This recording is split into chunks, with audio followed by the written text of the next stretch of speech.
I don't follow trends, I set trends. I don't follow styles, I set styles. I've never in my life looked at somebody and said, let me see what he got on soccer. No, I make you look down at yourself when you see me. How you doing? This is Deion Sanders. Right now, I'm Coach Prime. I've been formerly Prime Time. I dropped the time years ago. Now I'm just Prime, but now this is my style history.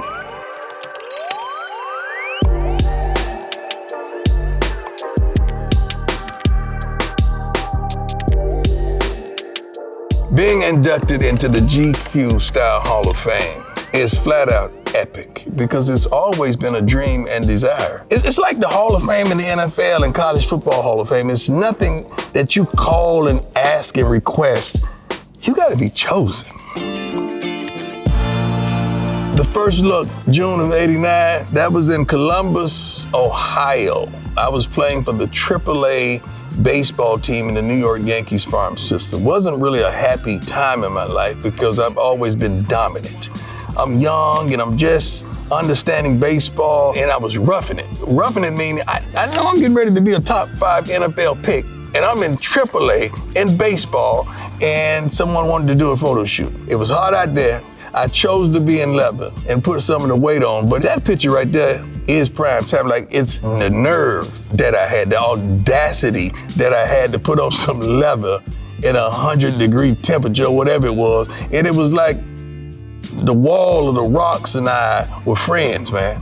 We was just chilling with one another, having a conversation, and the cameras just happened to capture it. The primetime logo was supposed to be like a man that was in a flash, like he was in a hurry to get there. He had somewhere to go, he had something to do. With the gold primetime across we said the ceiling, we call it the ceiling of the whole outfit. Dark EK shades, Emmanuel Khan shades, I'd never forget those. I want those so bad. I wish they could make me another pair of those. That's the only shades that I wore.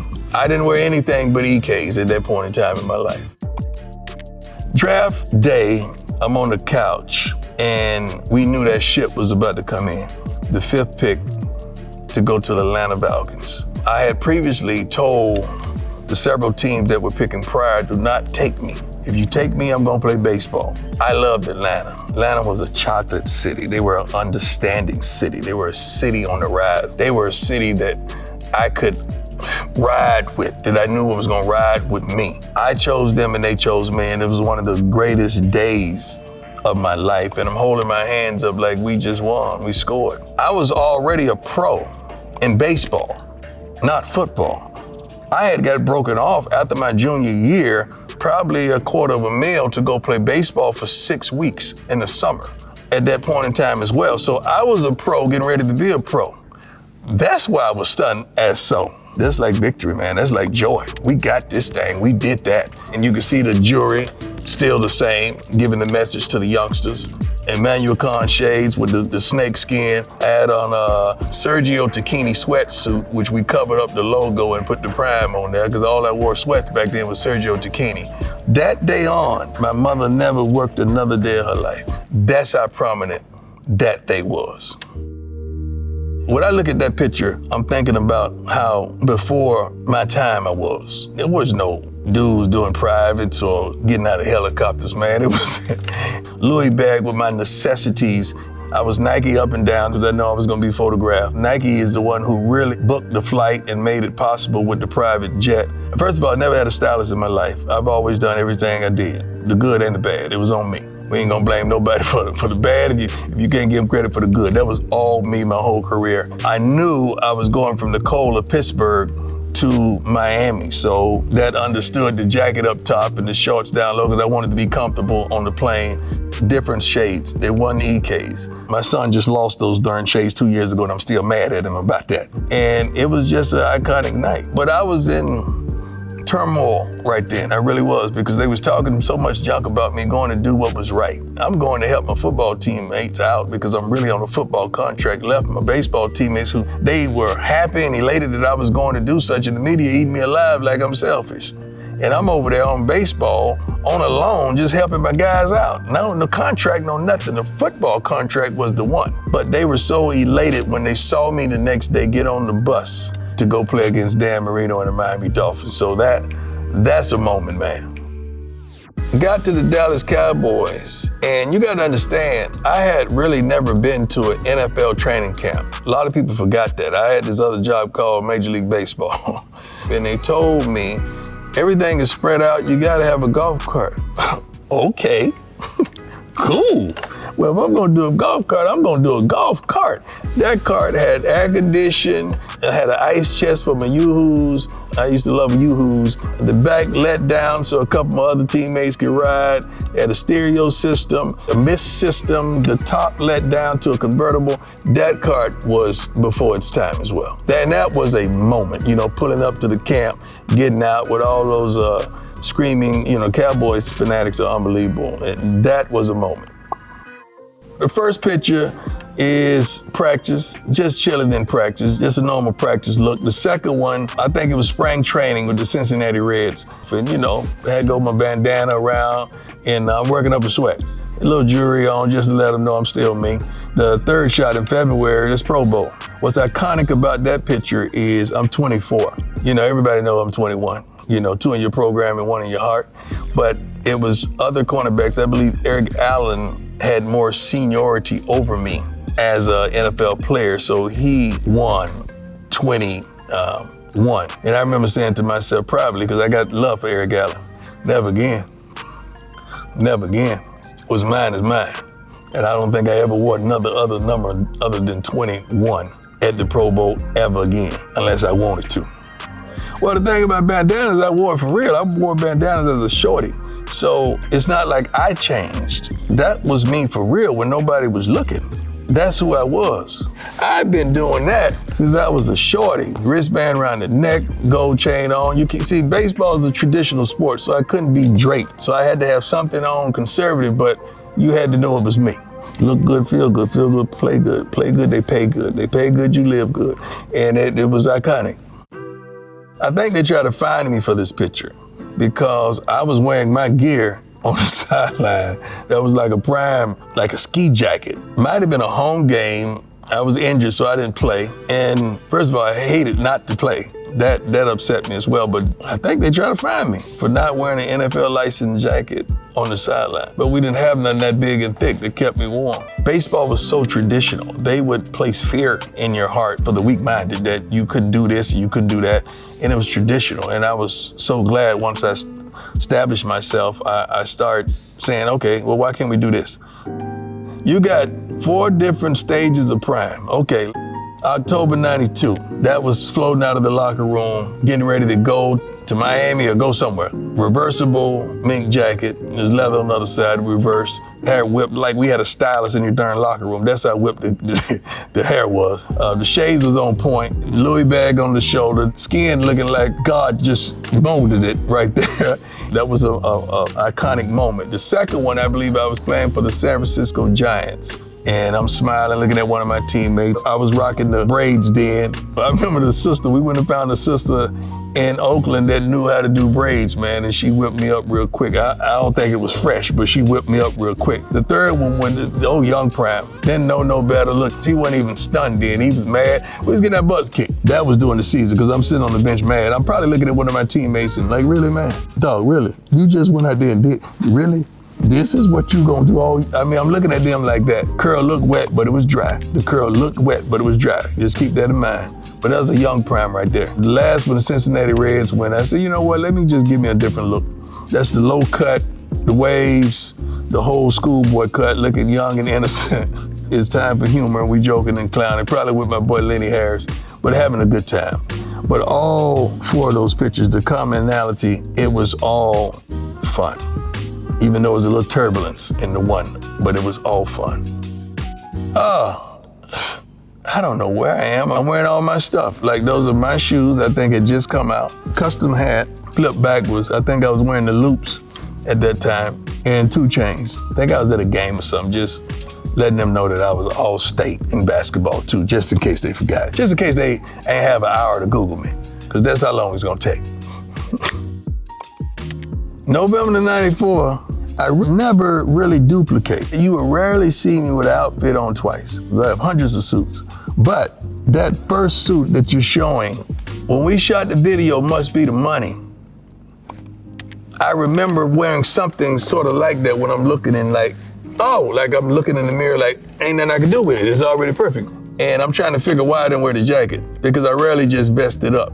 But then the second one, I don't know where I am. I don't know if it's a award show or something, but it's somewhere nice because I have on the hat and the small shades. So that means I was there on purpose. The third one, that was LL's show, LL Cool J, and he answered the door, and everybody recognized it was me. And they were cheering, and I was about to go into my lines, and I remember him whispering, hold it, hold it, hold it, hold it, hold it. Like he just wanted me to engulf it, but I wasn't an actor. I was like, all right, when he opened the door, okay, hit your line. That's what they told me.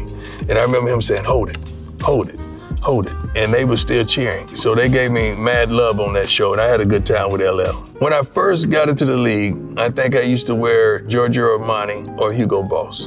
And I'm sitting up there thinking after it had to be tailored and altered to me, why am I paying for somebody else's name?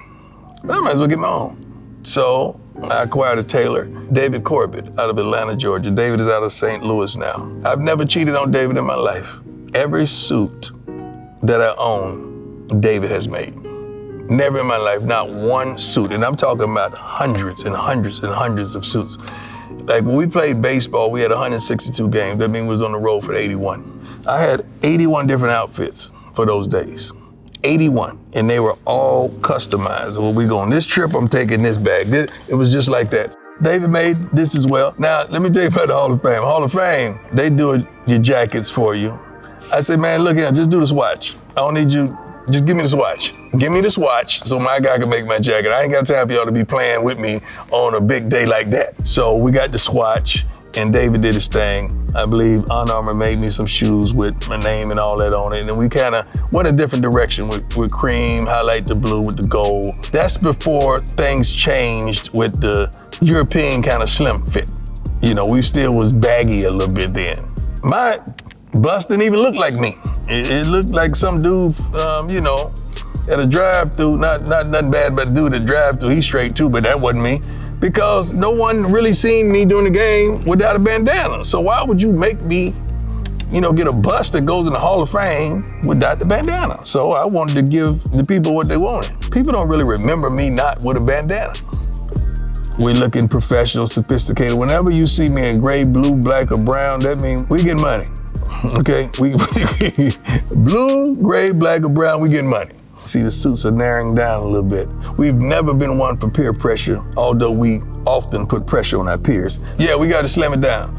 Everybody's changed up, we got to change the game. But the saddest thing about that, you see all these hundreds and hundreds and hundreds and hundreds of suits that, when am I gonna wear those again? And I told my people, I said, just take them out, put them in storage.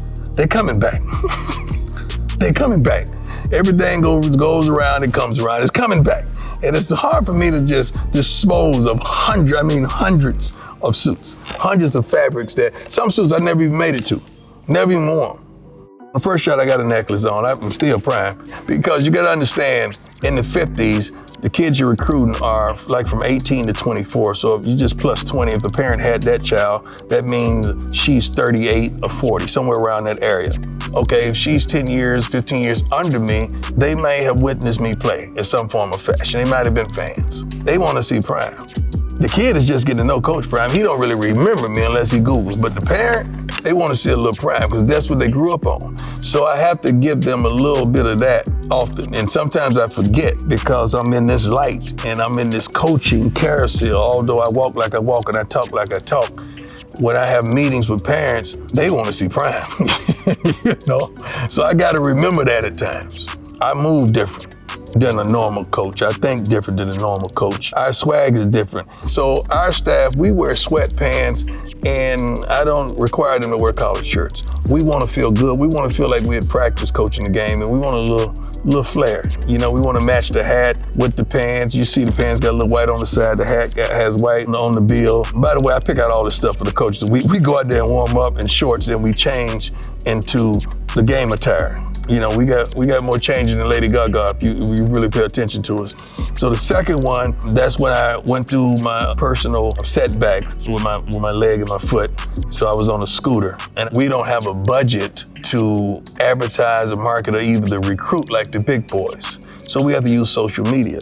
So I started putting all the ats on the coach's back of the shirt. So a running back does well, that running back watching TV is gonna at that coach and getting them DMs and try to get, so that's the way we recruit. So everything is strategic and it has a purpose. Also, our kids, when they warm up pregame, they have their ats on the back of their shirts. So, you know, people add them up, making sure they know them and follow them. All these kids want followers, and we're trying to revolutionize the game and get them followers as well. The third one is just on the sideline doing what I do. I love what I do and I do what I love. I don't even remember taking that darn picture, but I do remember this. The Jim Thorpe to defensive backs is like the Heisman to people. Like that signifies the best defensive back in college football. I remember getting ready to go play against Clemson, and they had a cornerback named Donnell Wolford. He was good. He was highly ranked guy as well. And when we went to play opposing teams, in our locker, they would have the team's program. And I look on the cover of the team's program, and this cat is sitting there with the Thorpe. I say, so he think he me?